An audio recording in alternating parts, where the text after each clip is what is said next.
Hi, Dr. Jennifer Tang here from Tang Personalized Medicine. Today I wanted to tell you about the Beighton score.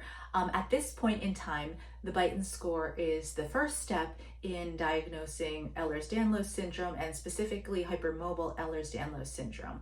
Of note, there is a planned update to the diagnostic criteria for Hypermobile Ehlers-Danlos syndrome that will be coming out in 2026, and I'm very honored that I am going to be part of a think tank that is meeting at Medical University of Southern California to discuss this change.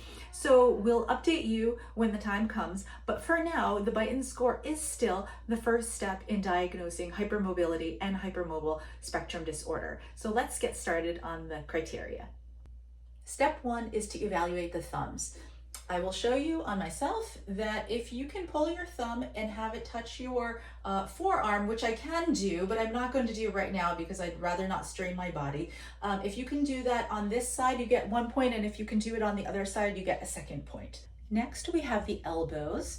If you straighten the elbow all the way out, you can see that ideally, this angle should be 180 degrees. I'm lining it up to the line on my door so you can see, but you can see that the angle reaches beyond that. So if it is more than 10 degrees past that, then that is a positive point there. And then we evaluate on the other elbow for the second point. Next, we will evaluate the pinky. Have the person put their hand on a flat surface and make sure that these fingers stay down. We're going to pull the pinky back and see how much of an angle it comes back. If the angle between here and here comes more than 90 degrees, which I can do, but I'm not going to do and strain my body now, then that is a positive point for the pinky there. The next step is to have the person keep their knees straight, bend at the waist, and see if they can touch their palms to the floor, which I can. And that is another point on the Beighton score. Next, we evaluate the knees. So in a person who is not hypermobile, you will have a 180 degree or less here at the knee.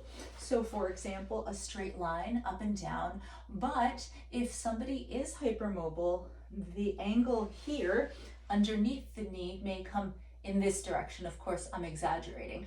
If that angle here is more than 10 degrees from the straight line up and down, that will also be a positive. And of course, you evaluate both knees, so 1 point for each side. So if you were keeping track, that is a total of 9 possible points in the Beighton score. A positive score is 6 or more in children prior to puberty, 5 or more in men and women up to the age of 50, including 50, and 4 or more after the age of 50.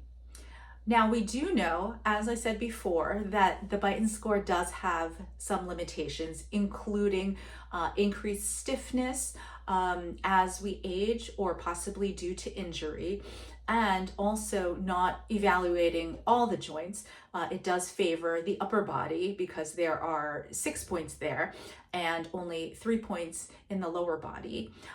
So as I said, we will be meeting this year to update the criteria and hopefully capture more people who actually do have a diagnosis of hypermobile Ehlers-Danlos syndrome. But for now, that is the first step in diagnosing. To see the full clinical criteria for hypermobile EDS, you can go on my website. There is a checklist here. So my website is tangpersonalizedmedicine.com or Tang P for personalized med, med.com.